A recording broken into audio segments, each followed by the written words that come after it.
पहला सवाल, जहन्नम में जहन्नमियों को कौन सा फल खिलाया जाएगा? 5, 4, 3, 2, 1. इसका जवाब है ज़क़ूम।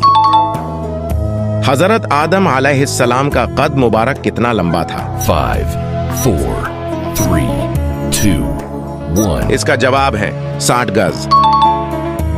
चॉकलेट को बनाने में किस जानवर का दूध इस्तेमाल किया जाता है? 5, 4, 3, 2, 1. इसका जवाब है खिंजीर का।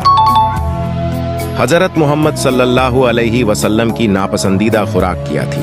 5, 4, 3, 2, 1. इसका जवाब है कच्चा प्याज।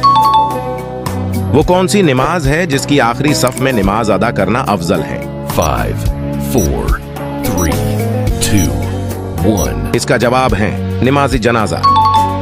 वीडियो को जरूर शेयर करें।